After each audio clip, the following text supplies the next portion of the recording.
देखिए, हम पिछले में क्लास में आपको बता रहे थे मैकेनिक्स।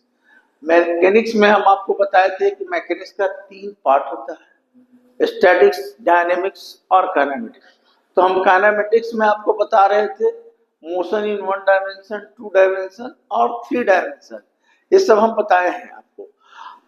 आपको मोशन में जो भी है, मोशन किसको कहते हैं, वेलोसिटी, ये सब तो आप लोग पढ़े हैं।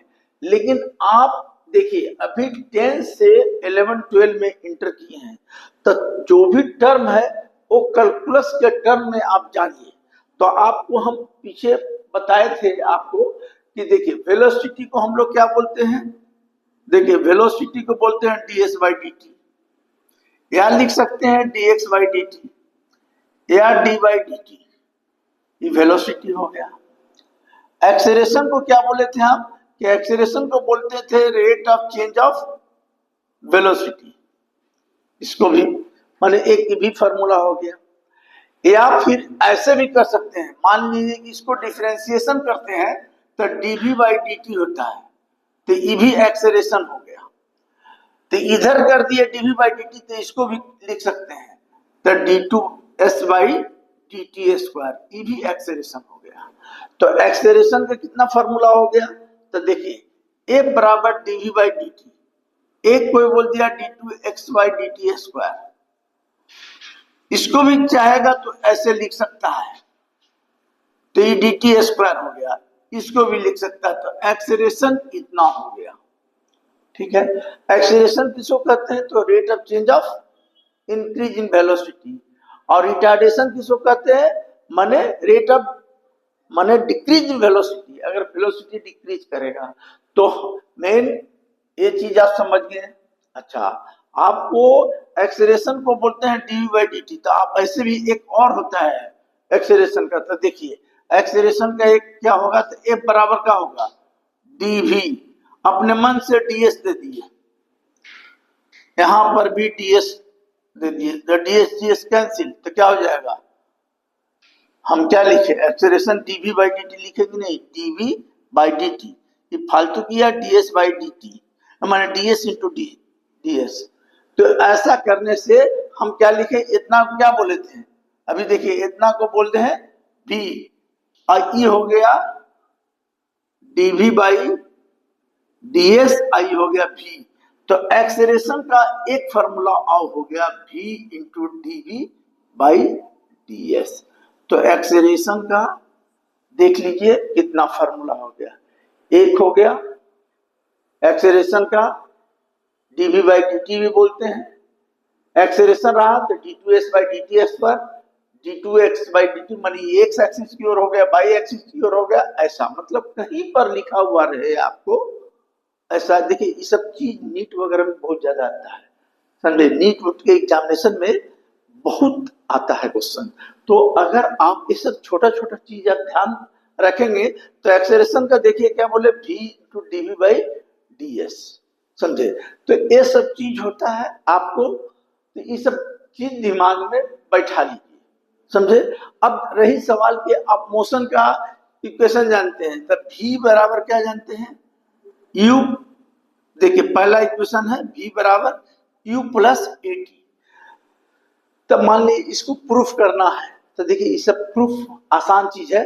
तो अभी जो आप प्रूफ करते थे जनरल मेथड से करते थे, लेकिन यहाँ कैलकुलस से प्रूफ कीजिएगा।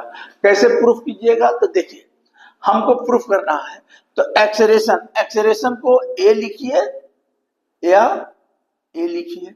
तो एक्सेलरेशन बराबर क्या होता है, बोलिए, एक्सेलरेशन बराबर बताएं डीवी बाई डी टी, कोई दिक्कत नहीं। तो देखिए टीवी को क्या लिखेंगे, डीवी को क्या लिखेंगे, ए इंटू डी टी। हम आपको कैलकुलस में बताए हैं, इतना चीज तो दिमाग में रखिए कि dx का इंटीग्रेशन होता है x, और x dx रहेगा माने n रहेगा, तो कर दीजिएगा n प्लस 1 और n प्लस 1, ये फॉर्मूला हो गया। अगर दूर रहेगा तो एक जोड़ दीजिएगा, 3/3 कर दीजिएगा, ये फॉर्मूला है। तो अब हम देखिए यहाँ हम यहाँ पर देखिए, हम पहला इक्वेशन को प्रूफ करना है, तो बी नोट एट लिख दे सकते हैं, बी नोट एट ए बराबर क्या हो गया, डीवी बाई डी टी। तो डीवी बराबर क्या हो गया, ए इंटू डी टी। अब हम लोग क्या करते हैं कि देखिए बी, अच्छा ई आपको मालूम होना चाहिए कि यू क्या है, यू इनिशियल वेलोसिटी है,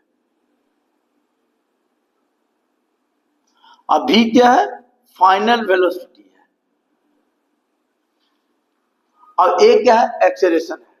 अब इसको हम इंटीग्रेशन करते हैं, तो देखिए इसको इंटीग्रेशन करेंगे तो डीवी, ये बाहर निकल जाएगा dt।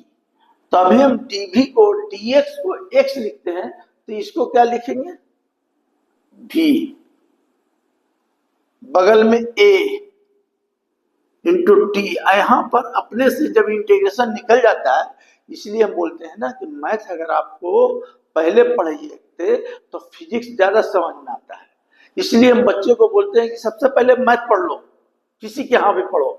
मैथ पढ़ने से क्या होगा कि तुमको वो जो पढ़ाएगा ना, तो तुम क्रॉस भी कर सकते हो, ये कैसे हुआ, ये कैसे हुआ।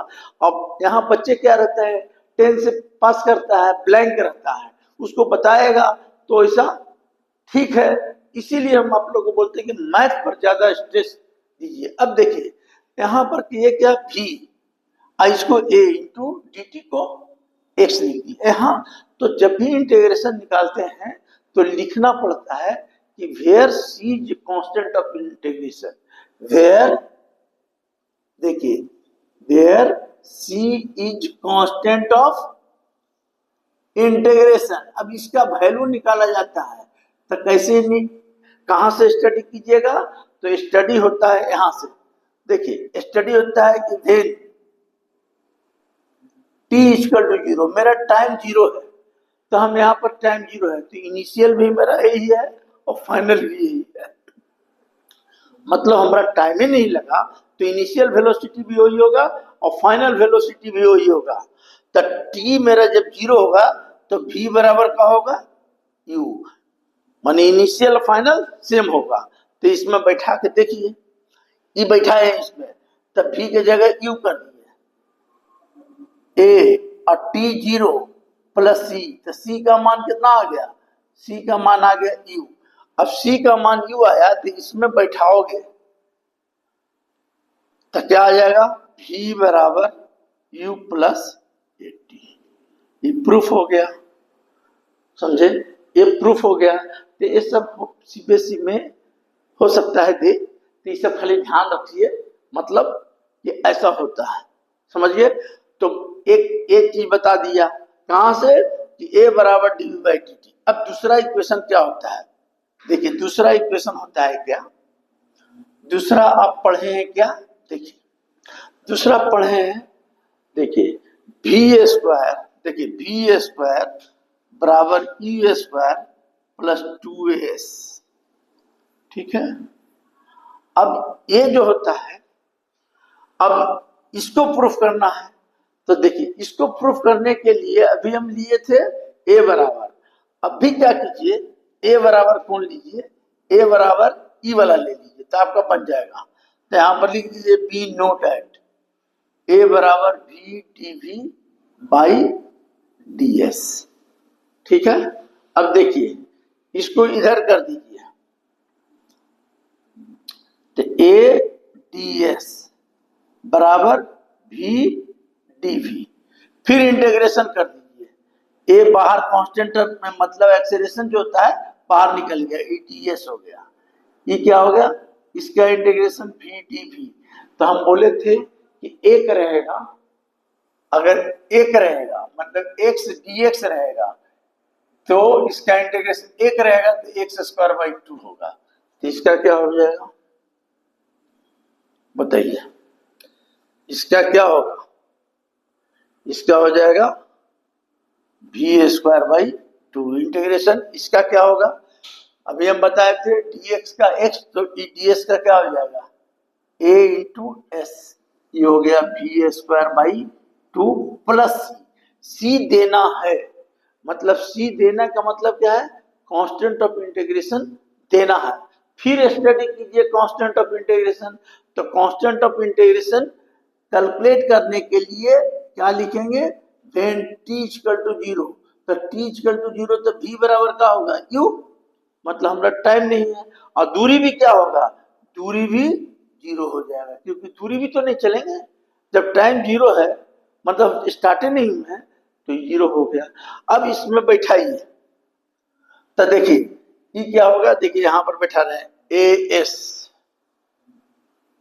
भी की जगह हो गया u square by 2 plus c, s क्या हो गया बताइए, एस देखिए ए एस, तो एस तो 0 हो जाएगा, तो ए इंटू 0 बराबर यू स्क्वायर बाई 2 प्लस सी, तो 0 हो गया, तो सी बराबर क्या हो गया, यू स्क्वायर बाई 2, माइनस में लिख दीजिए। अब इसको बैठा दीजिए इसमें, तो देखिए इसमें बैठाएंगे तो क्या आएगा, यहां वैल्यू बैठाएंगे तो s u square by 2 plus c की जगह यू स्क्वायर बाई 2 और बी स्क्वायर बाई 2, एलसीएम लेंगे तो क्या होगा बताइए, 2 तो b square plus u square बराबर एस, यहां होगा तो बी स्क्वायर बराबर यू स्क्वायर प्लस 2s, ये भी प्रूफ हो गया। तो ये सब आसान चीज है, मतलब कोई बड़ा चीज नहीं है, समझे। अब तीसरा होता है s बराबर UT plus half F T square, और ns सेकंड वाला हम बता चुके हैं आपको।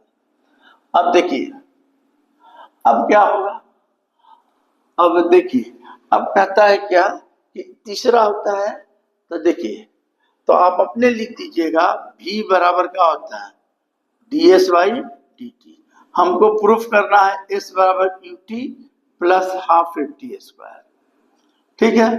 थोड़ा सा दिमाग लगाइएगा, v ds इधर कर दीजिएगा, v into D T, v बराबर क्या होता है u प्लस 80 बगल में dt, ये ds इधर इंटीग्रेशन करेंगे तो ds, u बाहर निकल गया dt प्लस a बाहर निकल गया t dt, इसका हो गया s, ये हो गया t, ये हो गया a, इसको एक पावर रहता था तो बताए थे t square by 2 plus c, अब s बराबर t plus half t square already आ गया।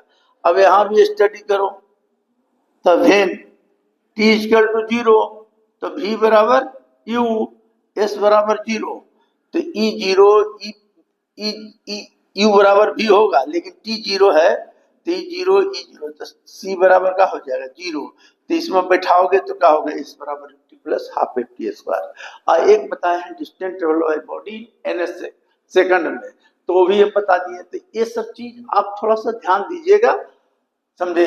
अब देखिए हम प्रॉब्लम बताते हैं, ऐसा कंसर्न नहीं, मैंने ये सब याद रख लीजिए, प्रैक्टिस कर लीजिए, ये सब कैलकुलस का टर्म है, समझे। अब जैसे देखिए हम नीचे से बताते हैं क्वेश्चन, कहता है पार्टिकल्स मूव्स s मीटर इन t सेकंड, देखिए s मीटर इन t सेकंड, देखिए क्वेश्चन है s मीटर इन t सेकंड, तो क्या कीजिएगा आंसर में ऐसे कीजिएगा s बराबर t सेकंड। तो आप जानते हैं कि एक बार डिफरेंशिएशन करेंगे तो ds बाई डी टी लिखेंगे, और ds बाई डी टी को क्या बोले हैं वेलोसिटी, तो इधर कर दिया 10t का 1 होता है और 7, और ये आगे चलाता है, अगर x to the power differentiation रहेगा तब इसको nxn माइनस 1 होता है डिफरेंशिएशन में, और इंटीग्रेशन रहेगा, इंटीग्रेशन जो होता है it is a reverse process of differentiation होता है।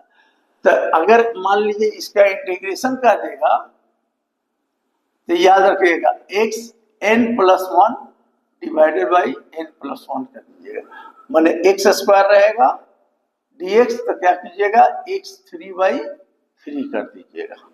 तो देखो 10 t का 1 जिसके रेस्पेक्ट डिफरेंशिएशन करते हैं उसको 1 लिखते हैं, 1 आई हो गया 2t, तो कितना हो गया 10 प्लस 14t।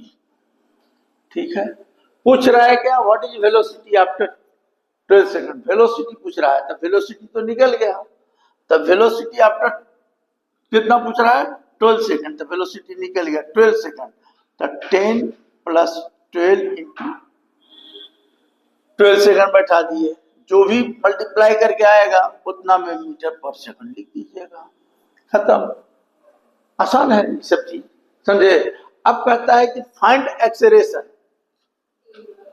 तो एक्सेलरेशन तो ई, देखिए ई आया इतना, ds बाई dt कितना आया 10 प्लस 14t। ठीक है, अगर बोल दिया कि एक्सेलरेशन निकालिए तो एक बार और डिफरेंशिएशन कर दीजिए,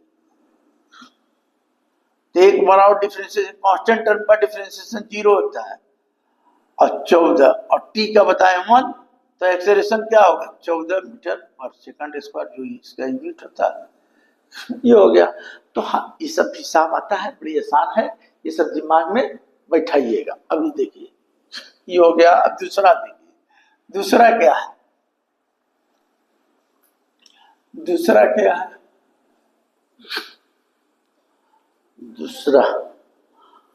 दूसरा प्रॉब्लम